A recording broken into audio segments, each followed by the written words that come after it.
reflecting back on my time in China, like I kind of can't. It seems surreal in a way because like you hear so much about China the last 2 years because of COVID, and then it's like, oh shit, I was there. And through those, we want to gain the attention of the Nordics to actually educate and inspire people that are new to Web3 and kind of hesitating to get involved. Hey, what's up, guys? It's Rico here, CEO of SourcePoint Asia, host of the Green China podcast, host of the YouTube channel, of course. Back with another one. This is another one of these episodes that I'm trying to catch up with some of our partners, some of our previous employees, interns, see what they've been up to, especially people I haven't spoken to in a minute. So cue the intro, please.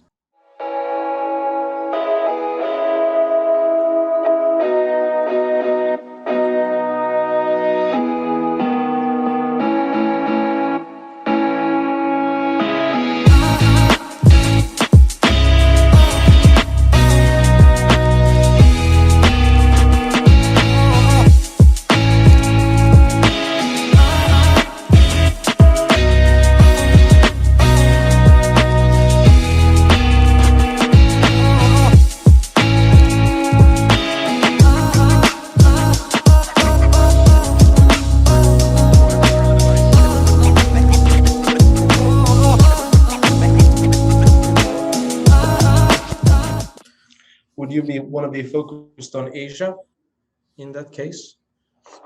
Actually, when you were talking about Philippines being a good place for blockchain, I was thinking about Africa as you were speaking, because one of the things that people don't know about is Africa has been a leader in sort of like mobile payments and sort of mobile payments, and then basically online shopping as well.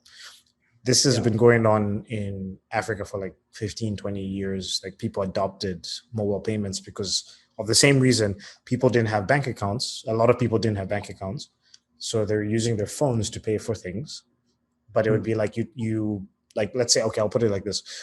I would have $50 on my phone for phone calls and data. Instead of, I go to a grocery store, and then instead of me paying cash, I pay to a phone number, and then that gets sent to the company's bank account. Does that make sense? Yeah. So that's been going on for a long time. So I'm like, when you think about places that have a lot of potential for blockchain technology being adopted and things like that, like I think Africa is a place that a lot of people are not thinking about. Yeah, absolutely. And you have quite a bit of connections in Zambia, for example, right? Yeah, I do, and I talk to my friends about it from time to time. So yeah, it's definitely something that's in the back of my mind. I don't know when it would be that I would, because the thing about that is like the frustrating thing about working in sometimes developing countries is like you have to physically be there, man. If you're gonna create a business and things like that, you have to physically be there for an extended period of time. So if I was to commit to starting a company in Zambia, for example, I would have to go there. A lot of people, when you have a meeting with somebody or whatever, they want to see you in person, and then they want to have multiple meetings. It's a very similar thing in China as well. It's like, maybe China has changed now, but at the beginning, it was always like, we're having a meeting about something that would take 2 minutes to talk about on the phone. Yeah, exactly. Yeah, and it was like, but it's not about. You'd like take a train or fly to another city. I mean, Mike used to complain about it a lot because he had way more than me. Like when he was, before I came onto the business and stuff, like he was talking about that. Yeah, you'd have to take like a 2-hour train to go and have a 5-minute meeting about a sample, when they could have just sent him the sample. It would have been less money.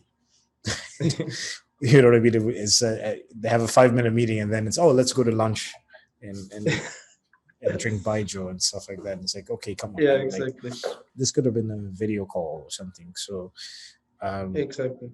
So yeah, that's a similar case, I think, in a lot of African countries. I can't speak for every African country, but I know Zambia is like that. I'm very interested about it because I see the development a lot. I see my friends talking about things that are going on there.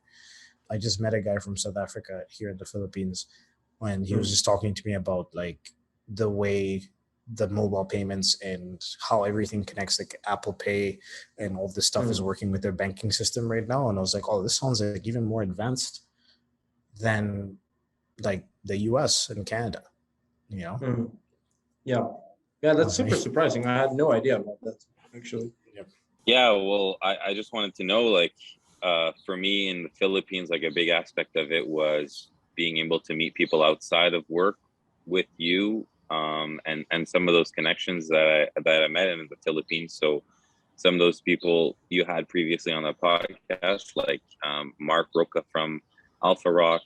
There's David and Alex, who like were some really cool people that I met in the Philippines. So I haven't, I see their stuff on LinkedIn and that kind of thing, but I don't know what they're up to. So maybe you could give me an update on them. So Alex, I'm actually meeting Alex tonight. He's been in the Philippines now for 2 weeks. He was gone for pretty much since the beginning of COVID. He was kind of like, I think he was in Turkey at one stage. He went first back to Denmark.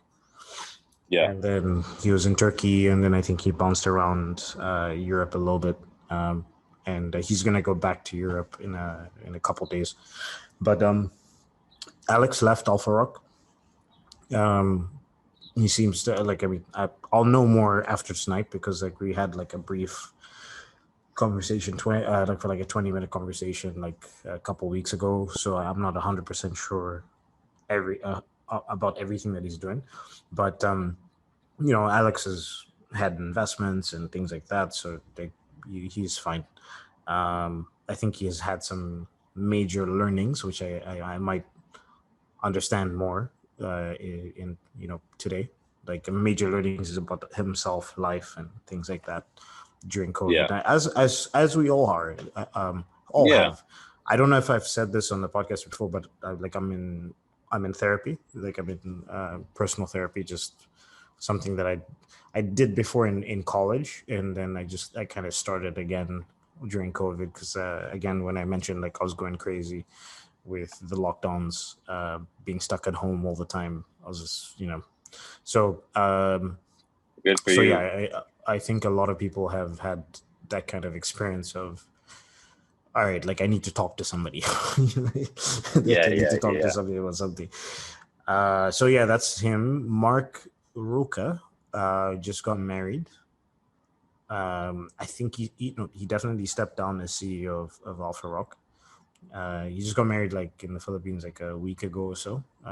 He's on his honeymoon right now. I'm supposed to meet up with him when he gets back. David, I'm not sure where David is. I'm not sure if I think he might be here. But I haven't spoken to David in a while. And he had gone back to the States for a bit, and I think he came back for the wedding. And David is the new CEO of Alpha Rock. Okay. So yeah, I think Alpha Rock's kind of diversified their portfolio a little bit as well. So in terms of from a business standpoint, I don't know. I mean, I think they've been fine. I think they've done well. I don't know the intricacies of it. I can't really say like, oh, it's gangbusters or anything like that. Like, but yeah, I think they've been good. Nice. Besides that, I mean, the refined shut down, like the physical location of the refined shut down. Okay. So they were doing a like sort of home service thing. Okay. And then they did a partnership, or they are in a partnership with Rockwell House, which is another, let's say there's levels to the different types of like membership houses. So like there's Rockwell House, there's Manila House, and then the refined was sort of like the entry level version, right? It was like you pay, how much was the refined? I think it was like $50-$60 a month. And you get all these things, but like Manila House is like you're investing in Manila House. You pay, you pay like $20,000 up front, and then you pay like a certain amount per year, right? And the same thing with Rockwell. So yeah, they're in partnership right now with Rockwell, where you can go to Rockwell. You pay like 1,000 for men, 1,500 pesos for women, and you get a haircut and drinks and massage, like upper body massage and pedicure and things like that. So I think their plan is to open up a physical location in BGC in the next 1 or 2 months. So that's Okay. where the refined is at. Yep. Damn. Yeah, I feel like it feels like so long ago now that I was Yep. there, but in a way it also feels like it was just yesterday. Yeah. Yeah. No, I mean, for me, it's during the lockdown, it was like so strange because it's like I had such a different vision of the city, but things Yeah. are coming back now. Like even you remember we went to Shangri-La, we went to the back room, Yes. the speakeasy. Yeah, they just opened up like a month ago. They had been closed since the beginning of the pandemic.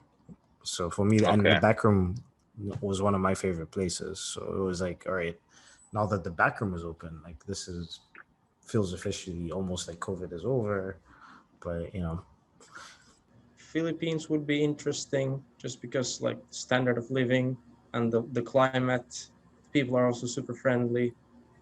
Singapore would be interesting for the, I think the connections you could make there is like you can really level up your business game once you get into the high level circles in Singapore. I think there's a lot of money there, also a lot of crypto businesses, a lot of financial businesses. So that could be super interesting. Also tropical climate, just super expensive. So gotta make a solid bank before moving to Singapore. And then something else I've been considering is Dubai, but I'm not sure if like the values like my values and like our values and Dubai's values are that aligned. So I'm not sure if like that's a system I would really want to engage in and support that much. I'm a bit hesitant about that one. Also, something that would be on the table is Silicon Valley, but from what I'm hearing, it's kind of not falling apart, but it's had its golden era already. So basically, to answer your question, it's like pretty much all over the world. Like ideal scenarios, it's hard to tell. It's hard to tell. yeah, I think what you have to do is kind of what I'm doing, and that if you're not sure where it is, it's like try different countries for an Yeah, extended period of time, right? Um, yeah, it's the same reason why I took business admin management was because I knew that I wanted to do something business related, but I was like, I don't necessarily know what field specifically. And yeah. so there was a piece of advice that I got was, oh, do business admin because you can touch on everything, you know? Mm. So yeah, I Yeah, think the same. exactly. I I don't know why we approach living in like where we're gonna live this way. It's like I don't understand how people don't try to live in different countries and see how they feel about that country. They just decide Yeah, like I was born here, I'm staying here, or they move to one place and it's like this is where I'm at. I know that a big part of it is career. It's a big mm. issue. If you work in Mm. a law firm in New York, you can't just move to Colombia tomorrow. Well, you can, but Yeah, you probably lose your job. So, that's a big part of it. But like, I think there's for a lot of people that work online, it's like, why not try living in another country for a month or 2 months and just see how that affects your mood and what you like, what you don't like, you know? yeah, 100%. I agree with you. It's kind of like unfathomable how some people just decide to stay in the same place their whole lives, especially now when like flying somewhere, moving somewhere is not that expensive really. Like you could get a flight to Asia for like $400. It's Mhm. it's not really like there's not a high barrier. Just leave, go somewhere, except for the mental barrier, of course. Logistically, it's so possible, especially post COVID.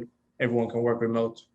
By the way, like that's something we touched upon a bit earlier, but remote work, like, or actually, we touched upon it quite a bit.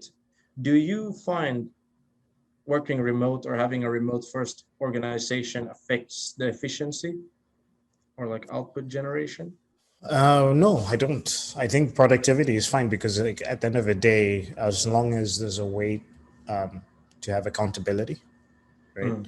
And we have all these tools that we can communicate through Slack, WeChat, WhatsApp, email. So it really doesn't change anything, because if a client contacts one of our uh, production managers, let's say, and they want something done, you have another person who's on top, whose responsibility, Imogen, whose responsibility is to check that that is being done. So as long as you have multiple levels of like accountability, and then there's rules around things, I think it's fine.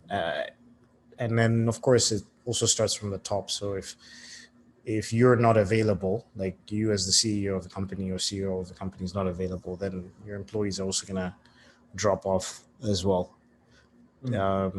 And I think for us, the good thing is that the majority of the China team that was working for us when we first started going remote doesn't work for us anymore. Imogen was able to adapt to the remote work. Imogen's always going to do her job. Like she's that's just how she is. Yeah. But the other people that maybe sometimes fell off from time to time have been let go. So the new people that came into the company all think we've always been like this. Like we've always been a remote work business and stuff like that. So for you, it's perfect because you're starting off with that philosophy. And for me, I started off more with a corporate Silicon Valley type of philosophy. Like we need an office, we need to, all this stuff. I want to be on the 40th floor looking over the city. And yeah, exactly. That was basically my thing. But it's shifted for me, especially working from home. Like I was like, oh, should I have an office even in general? Like, what's the point? You start asking yourself these questions. What's the point? Is it just for my ego? Like I can have meetings with people at a restaurant or whatever. Like it's not a problem. Do you still have the office at, what was it called, Lee Top Plaza? Top, yeah, we kept the office.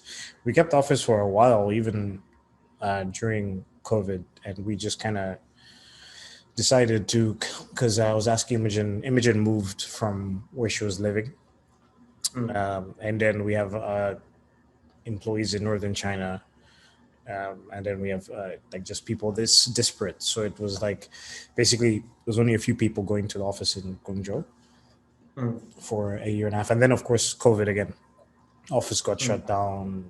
A lot of things, like there was a time period where I think Imogen couldn't go to office for like 3 to 4 months physically. Like if there's packages and deliveries, they would like basically send them from the office to wherever she was. So yeah, we decided that once the lease was done, we said let's reevaluate. Got a storage place, so we moved all of the samples, stuff that we had in the office into storage, and then essentially everybody's working remotely, and then we're just kind of reevaluate and so things that get sent in terms of samples and things like that either go directly to where that employee works or where the employee works from, or it goes to storage, which can also be sent to them later on. So yeah, I mean, we might get an office again in the future, but I just don't see the point right now. Even for myself personally, I don't see the point. Well, for me, it's probably going to happen if things continue to go in the direction that they're going. But like, I definitely would like to have a space for myself, just to leave the apartment on a daily basis, or even just to keep some things somewhere else. Because the one disadvantage of having a home office, as much as my place is big enough for me to, for it to be quiet, like I'm here sitting doing a podcast with you. My girlfriend is sitting in the living room watching TV, and then we had a cleaner as well, who was like vacuuming and stuff. But because the place is big enough, I just told him, don't come into this room while I'm working. It's okay, but at the same time, it's much better because it's much better to physically go places sometimes, just to not be an inconvenience to the people around you, and then also for them not to irritate you. Yeah, It's like yeah. So I mean, the fact that I have to have that conversation with three different people before I start working, it's like, I'm working, so leave me alone. Don't talk to me, you know. And sometimes that can be a little bit annoying because I mean, people. I mean, the reality is like as you get older, and I'm sure this is going to be the case with kids. Like they don't care that I'm doing a podcast, you know. Yeah. They're gonna be Zero running around fucks. and do. Yeah, nobody cares. They're like, oh yeah, this guy's he's recording something. I don't know what he's doing. Let's turn up the music to 100 on the speaker and like pretend like we're wrestlers or something like that. So it's like I constantly have to explain to people what I'm doing when with my cleaner and even sometimes with my girlfriend. I'm constantly telling them, hey, I need you guys to be quiet right now. You know. Yeah. So that's Yeah, the no, I difference. definitely get that. And the good thing with like co-working space as well is you meet so many other people and get like I always get super inspired when I come here and talk to the other entrepreneurs. Yeah. The place I'm sitting at right now is basically only startups in a whole building. So it's super. Yeah, the community is really valuable.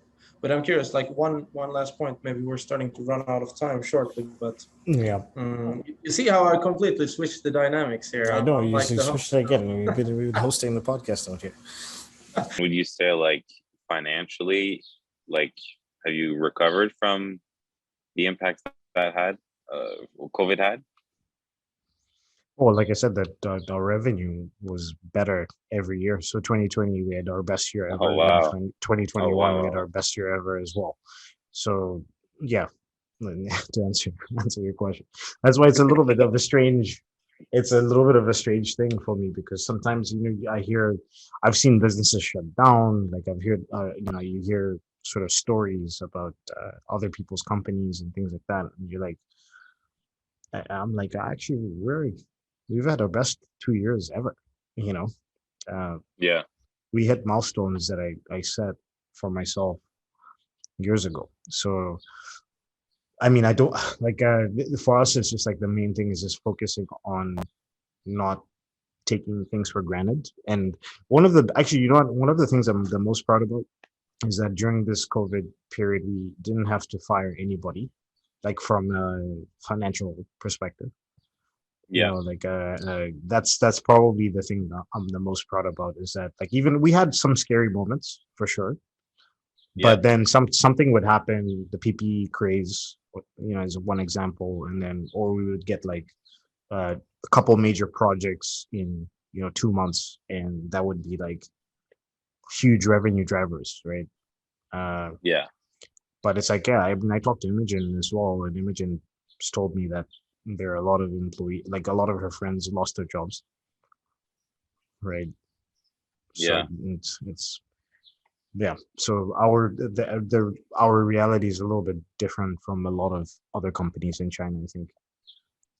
Yeah, no, that's great to hear. But I remember when like the early days of SFA, you were grinding super hard, like getting up at 5 a.m. and grinding until like 11, 12 at night. What's your like lifestyle and like grind personal life balance look like right now? And what have you learned throughout the years from in that aspect? I wanna. It's a complicated question because there's multiple levels to it. What I've learned, one of the big things I've learned is like when a company goes to different stages of revenue, your responsibilities change, your stress levels change. Obviously, you hire more people, or maybe even less people if you're more efficient or something like that. But like that's one for me. That's been one of the more interesting lessons. Is like when we were at six figures versus five figures, seven figures this past year. It's just that you start to see different things in terms of the way other companies communicate with you, the partnership deals that you're doing, like all these different things. You're even my responsibility and what I'm thinking about changes. Like, for example, I used to get, I don't know, 50 emails a day 2-3 years ago. Most of those emails were directed to me, right? So I had to like always make sure that I was checking my email and responding to a lot of things because there were deadlines, right? now it's like I'll get 200 emails a day. Most of them are not directed to me, but some of them are. So then it's a difficult thing of understanding. I have to organize my email. I have to restructure the way I had structured my email for 6, 7 years to be able to know what I'm supposed to pay attention to, because I can't read every single email because I have other things that I need to do within the business. I find myself these days having more conversations than I do practical work. Does that make sense? Yeah. I'm constantly talking to other companies, other business owners related to our projects, about brand deals, partnership deals, marketing stuff, things like that, and then just sort of managing the whole organization. So that's been a big change for me, because before I was the person, when especially when you start the business, like I was the one who created all the Slack channels. I uploaded all the documents. All these things. So like I'm looking at the business more on a macro level than micro. Like Imogen knows more about most projects than I do at this stage. Yeah. Mike, who's Mike, our sales assistant, know more about the sales things than I do, like the new projects that are coming into the company. So that's been a big change. And then in terms of the amount of time that I spend working is definitely shifted. It's more flexible, right? Like before that time period is like, if I don't check my email today, there are deadlines that we're gonna miss, right? But now it's like I might be able to not check my email, and then if there's something important, one of the staff will call me or send me a message on WhatsApp and say, hey, you need to check this, right? It's kind of like that. But then I have days where I think I had a day last week where I was working from morning 6 o'clock in the morning. I did a podcast with Mike, did another podcast afterwards, worked in Discord, had a bunch of calls with different companies. Next thing you know, it's like 10 p.m., 11 p.m. at night, and my girlfriend's upset because I haven't spoken to her the whole day. You know what I mean? So I still have those days, and of course you have days where I have to go somewhere, meet people for coffee or whatever it is. So yeah, that's the interesting thing about the shift, is that the shift is I'm less so grinding in the sense of working inside the business. It's on the business, right? And some of these calls, I mean, you have a call with somebody 6 months before you actually start working with them, right? And then the initial call is about structure and how do you guys work? How do we work? How can we work together? Then 6 months later, you're actually starting the project. Yeah. Yeah, fair enough. Fair enough, man. Yeah, I was just curious to hear about that, because I think I'm still in the mode of just like grinding it out. And I think I hit some sort of wall recently, because I've been like very tired and like dizzy in my head for a few weeks now. So now I'm trying to like take it easy for the moment, just so I can keep grinding it out next fall or this fall. I mean, that's gonna be normal. I think you have to look at it like, I mean, I guess everybody's different. Like we both follow Gary Vee. I had that Gary Vee mentality, like if you're not grinding all the time, if you're not 100% working all the time. Then there was one day when I realized I was like stressed and all this stuff, and I was like, I'm not Gary Vee though. Like that's Gary Vee's level of hustle. Like maybe my level of hustle is a little bit different. Like maybe I don't work 18 hours a day or whatever. I work 12 hours a day, or I will work 6 hours a day, then take a break for a bit, go do something else, then come back to work. You know what I mean? So I think you have to look at it like that. Yeah, there's definitely burnout. There's also an aspect of it's almost like a muscle as well. So the more you do it, the more you are able to do more. But that's not always the healthiest thing, I think. Yeah, exactly. Like, and you also don't kind of feel it in the moment because you're fired up about grinding. But then when you take a breath, you're like, oh shit, I'm so tired actually. Yeah, exactly. So you never got COVID? I never got COVID. No. All right. So you're one of those people. I'm one of those. Yeah, I'm one of those people. I'm sure, like, I might have gotten it, but it was never serious. What, were you outside? Like, were you going and doing things, or were you just like at home most of the time? No, I mean, I was going outside. I was meeting people. Like, I just, I don't know. I never got it. Like, Yeah, it was But never, and if I got it, like it was never noticeable, you know? I got COVID twice. Oh Twice, wow. and it was both times because of my girlfriend.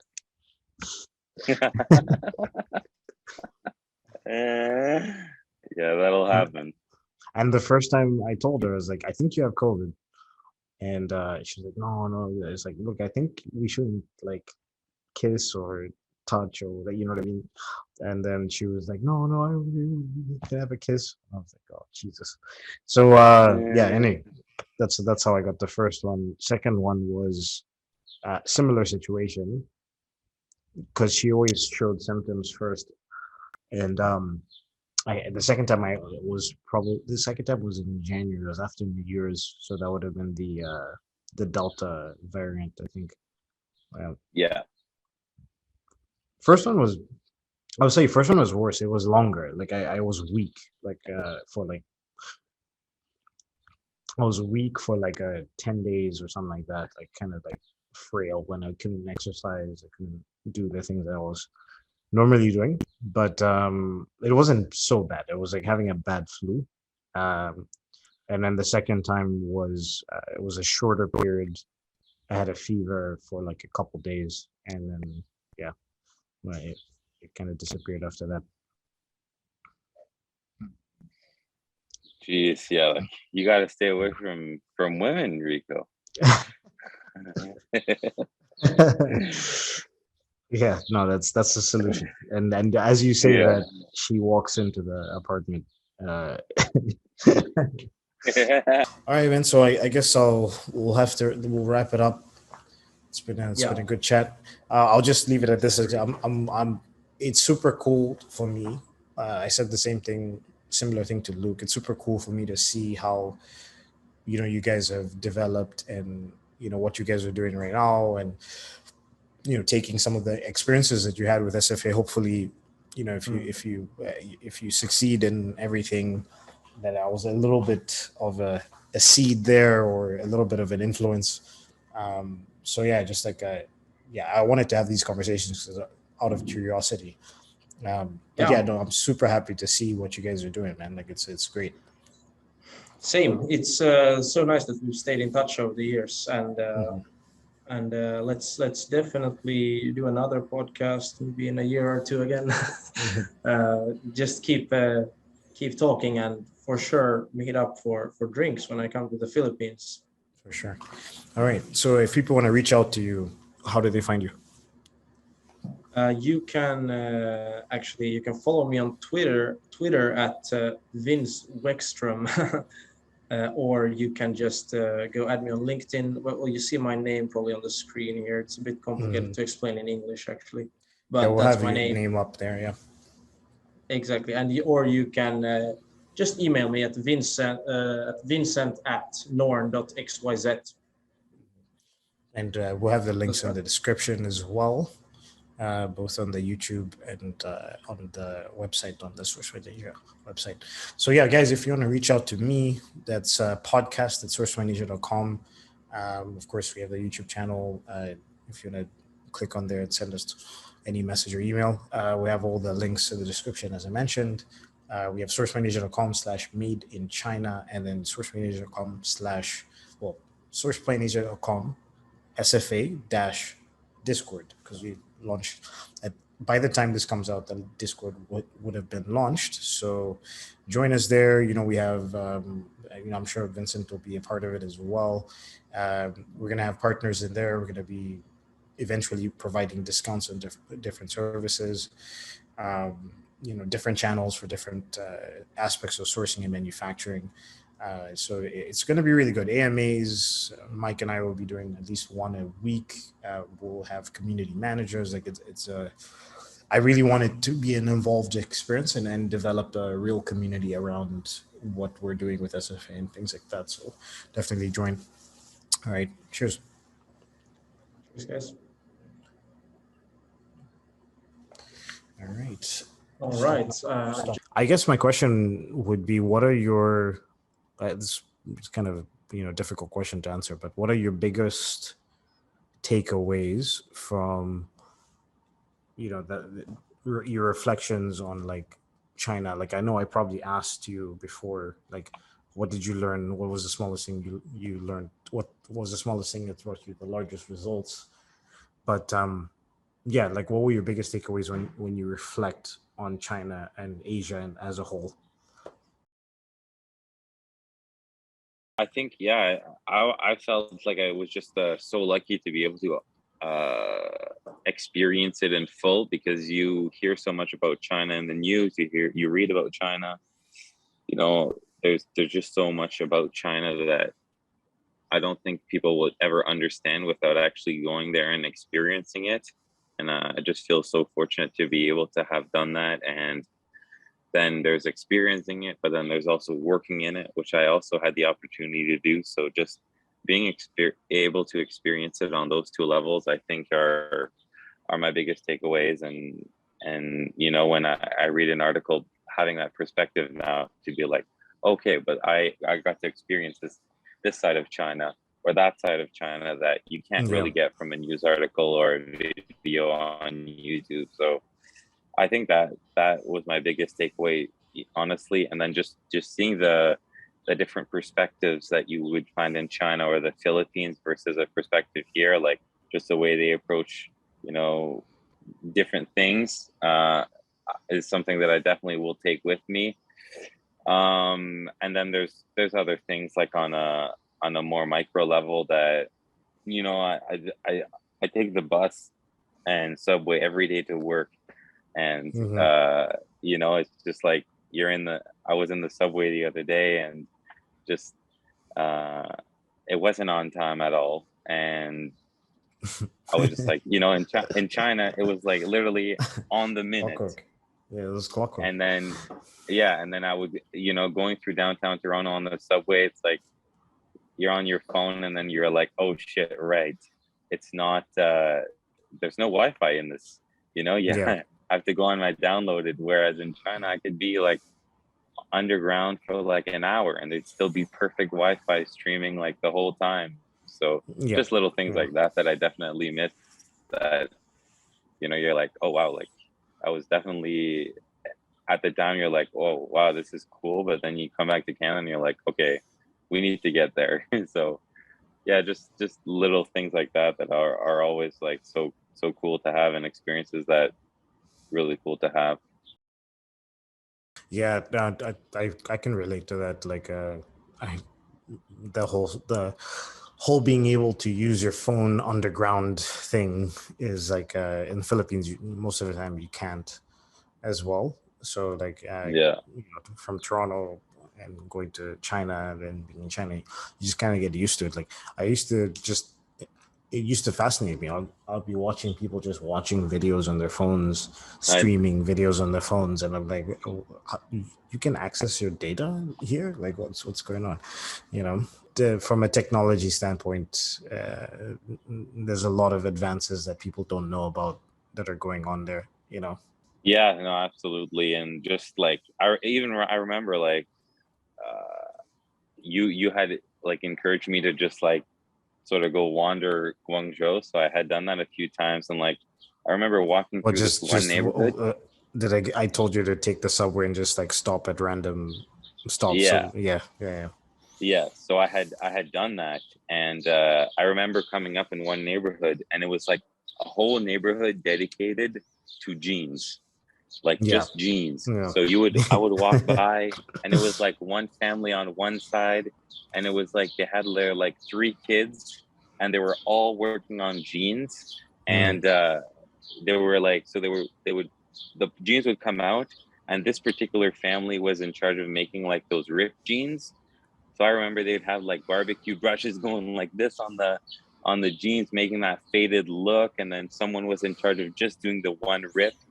And just seeing that whole process, and then them putting on the label, I was like, I am never buying designer jeans again, because I know exactly how they're made. And like it's like, I mean, you know, what is, you know, when you see how the sausage is made, you're like, what is the point of paying, you know, $200 or $150 on these designer jeans when I can get perfectly good jeans for a lesser price?